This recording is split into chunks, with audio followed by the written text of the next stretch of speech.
सन 1982 का गणतंत्र दिवस आने को था। पलामू की सर्दी अपनी सीमा पार कर रही थी। सब कुछ ठंडा, जरा सब कुछ को ज़रूरत बनाए जा रहा था। दिन में सूरज थोड़ी गर्मी तो देता, लेकिन वह भी ठंड की चादर के भीतर। हैनानंद थोड़ी स्वास्थ्यगत परेशानी से घिरे थे। पीठ पर एक घाव हो गया था, जिसकी पीड़ा असहाय थी। शुरू में ध्यान नहीं दिया, वैसे भी इनकी आदत है दर्द को पाले रखने की। धीरे धीरे घाव ने बड़ा गोल लाल घेरा बना लिया। बनियान पहनने की भी स्थिति नहीं रही। तब नीलम ने मुक्तेश्वर पांडे को डॉक्टर को बुलाने भेजा। करीब 1 किलोमीटर दूर स्थित प्रखंड अस्पताल था। पांडे अपनी साइकिल से गए। प्रखंड चिकित्सा पदाधिकारी राजन ने आकर देखा, कहा, भाई ये तो कार्बंकल है, ठीक होने में समय लगेगा। दवा लिखी। दाहिना हाथ दर्द से अब उठ नहीं रहा था। दवाएं तो वहाँ मिलती नहीं।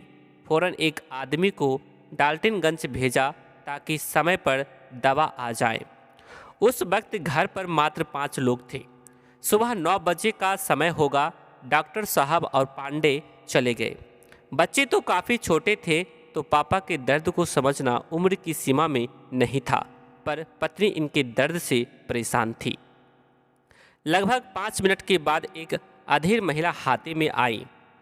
हैनानंद आंगन की मीठी धूप में बाहर ही बैठे थे। महिला ने धीमी आवाज़ लगाई। नीलम बाहर निकली। महिला बोली, मैया, हम रात में देवघर में थे। बीडीओ साहब और बच्चों के लिए देवघर का प्रसाद लाए हैं। सकुचाते हुए नीलम ने अनजानी महिला से कागज़ में लपेटे हुए प्रसाद को ले लिया और कहा, जाइए। मैया, गले में पहनने वाली काली बद्धी भी लाए हैं। फिर अपने गले में पहनी हुई काली बद्धी को निकालकर नीलम को देते हुए कहा, साहब बीमार है ना, उन्हें पहना दीजिएगा। नीलम थोड़ा अचंभे में किंतु चुप। मैया, उनकी दवा जेब से आ रही है, खिलाना। भुभुत तो घाव पर लगाते ही होंगे। नदी आवा हई ना बबुआ, तो धीरे धीरे अहरहई। महिला ने पलामू की बोली में रुक रुक कर कहा, फिर चली गई। नीलम ने आंगन में बैठे हैनानंद को उस सुंदर किंतु साधारण पोशाक की महिला के बारे में बताया। कार्बंकल घाव ने दोनों को चिंतित कर रखा था। सो महिला ने जो काली बद्धी दी थी उसे गले में पहना दिया और प्रसाद का एक टुकड़ा भी खाने को दिया। घाव धीरे धीरे सूखने लगा। 15 दिनों में स्थिति सामान्य हो गई। असर उन दवाओं का था या उस औरत की दुआ रूपी बद्धी का, कुछ सही सही बता नहीं सकता। हैनानंद ने कहा, आज तक समझ में नहीं आया कि रात में देवघर में ठहरी हुई महिला सुबह 9 बजे पलामू जिले की पाटन प्रखंड में कैसे पहुंची। उसे कैसे मालूम हुआ कि दवा डाल्टनगंज से आ रही है। अभी तो दवा लाने आदमी निकला ही था। वह कैसे गया था, कब आना था, उसे सब ज्ञात था उस महिला को। उसके जाने के लगभग 2 घंटे बाद ही दवा आ सकी। हैनानंद आज भी किसी विपदा का समाचार सुनते हैं तो अक्सर उस महिला की बोली में कहते हैं, नदी आवा हई ना बबुआ, तो धीरे धीरे अहरहई, यानी नदी में बाढ़ आती है तो पानी धीरे धीरे घटता है। इनके अविश्वासी मन की जमीन पर विश्वास का एक सुंदर महल निर्मित होने लगा था। इसी बीच वर्ष 1982 के मध्य में उनका स्थानांतरण मधेपुरा जिला में दंडाधिकारी के रूप में हो गया। चमत्कारों का सिलसिला चल पड़ा था। 2-3 व्यक्तियों को छोड़कर और कोई नहीं जानता था कि इन चमत्कारों के सूत्र उस रहस्य में निहित थे जहाँ हैनानंद ने मात्र चमत्कार सीखने के प्रयोजन से शिव को अपना गुरु बनाया था। बिछे चावल पर आने वाले संवाद यदा कदा कागज पर लिख लिए जाते थे। पूजा की मेज पर आशीर्वाद के रूप में हैनानंद, नीलम और बच्चों को प्राप्त कुछ बेलपत्र अभी भी सुरक्षित और संरक्षित हैं।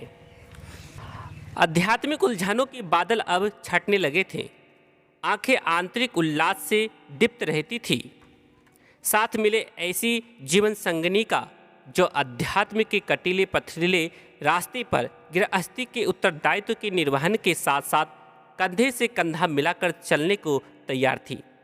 इतिहास साक्षी है, भारत की आध्यात्मिक धारा में ऐसे लोग भी आए हैं जिनके सानिध्य मात्र से जीवन की दशा और दिशा बदल जाती है। चमत्कारिक घटनाओं के सकारात्मक प्रभाव ने मानव कल्याण के निमित्त एक नई चेतना जागृत की और एक ऐसी यात्रा शुरू हुई जिसे काल या परिस्थितियां मूल्यांकन नहीं कर सकी। समाज में जब नए विचारों और सिद्धांतों का परिवर्तन होता है तो उनका स्वाभाविक टकराव पूर्व स्थापित मूल्यों और मान्यताओं से होता है। चैतन्यात्माएं बड़ी कुशलता और सुगमता से इन समस्याओं का हल निकालती हैं। कालबद्ध प्रभाव के साथ यह देखा जाने लगा कि इनके सानिध्य में ना जाने कितने लोग अपनी जागतिक समस्याओं से मुक्ति पा रहे हैं। अतएव आत्मविश्वास से भरे आह्लाद ने मानव मात्र के कल्याण के निहितार्थ अंतः प्रेरणा जगाई कि क्यों ना दूसरों को भी शिव के गुरु स्वरूप से अवगत कराया जाए। यहीं से समय ने नई कहानी आरंभ की, जीवन की एक नई पारी की शुरुआत। शिव को गुरु मानने के बाद नीलम अब अक्सर हिंदानंद के साथ शिव गुरु विषयक धारणाओं पर विमर्श करती। कभी तो आधी रात तक बैठी रहती। एक दिन उन्होंने कहा, क्यों ना हम लोग और लोगों को भी शिव के गुरु स्वरूप से अवगत कराएं ताकि इस विधा से जुड़कर लोग लाभान्वित हो सके, अपनी आध्यात्मिक चेतना का परिमार्जन कर सके। आखिर गुरु चेतना के परिमार्जन के चिकित्सक हुआ करते हैं। हेंद्र ने कहा कि आपकी बातों में तो दम है, मैं आपको समझता भी हूँ और जानता भी, परंतु आज व्यक्ति स्वार्थ की आत्मघाती पगडंडियों पर बढ़ता जा रहा है। भारत की अमूल्य निधि अध्यात्म पर समय की धूल जम गई है। विज्ञान ने तो अपनी खोज की ऊंचाई प्राप्त कर ली है, किंतु आध्यात्मिकता ने सने सने अपनी ऊंचाई खो दी है। व्यक्ति की चिंतन धारा जागतिक हो गई है। धर्म का मेरुदंड अध्यात्म आज कमजोर पड़ गया है। अध्यात्म के आलोक स्तंभ सद्गुरुओं का अभाव दृष्टिगोचर होता है। आपकी सलाह तो अच्छी है, लेकिन तेज आंधियों के बीच दीपक जलाना दुष्कार लगता है। सत्य एक संधानी को असत्य की तेज धारा के आगे प्रचंड संघर्ष तो करने ही पड़ता है। कहने को तो इसके विरुद्ध तैरना आसान है, किंतु प्रत्यक्ष में बहुत कठिन। नीलम ने कहा कि मेरा पूरा विश्वास है कि आपको महादेव ने जो दिया है उन अनुभूतियों को लोगों को भी बताइए। देखिएगा एक दिन क्या से क्या हो जाएगा। अब तो पाटन से दाना पानी उठ गया है, हम लोग जा रहे हैं। आपकी ऐसी ही इच्छा है तो मैं मधेपुरा जाकर लोगों को शिव का शिष्य बनने के लिए प्रेरित करूंगा। देखिए महादेव क्या चाहते हैं। सुना है ना, शिवेच्छा वल्यासी, हिनानंद ने कहा। पत्नी बच्चों को लेकर कुछ दिनों के लिए मनातू अपने मायके चली गई। सभी को प्रणाम भाई बहन। इसको आप शेयर ज़्यादा से ज़्यादा लोगों के बीच करें ताकि दूसरे लोग भी इसे सुने, जाने और समझें। साथ ही साथ चैनल को सब्सक्राइब जरूर करें और लाइक। आशा करता हूँ आपको ये समझ में आया होगा। इसमें जो बातें आप और समझना चाहते हैं हमें कमेंट करके ज़रूर बताएं। प्रस्तुत कहानी पुस्तक अनमिल आखर से लिया गया है। इनके लेखिका अनुनीता दीदी हैं। इस कहानी को पूरा जानने के लिए इस पुस्तक को ऑनलाइन ऑर्डर करके मंगवा सकते हैं। डिस्क्रिप्शन में लिंक है, चेकआउट कर लीजिएगा।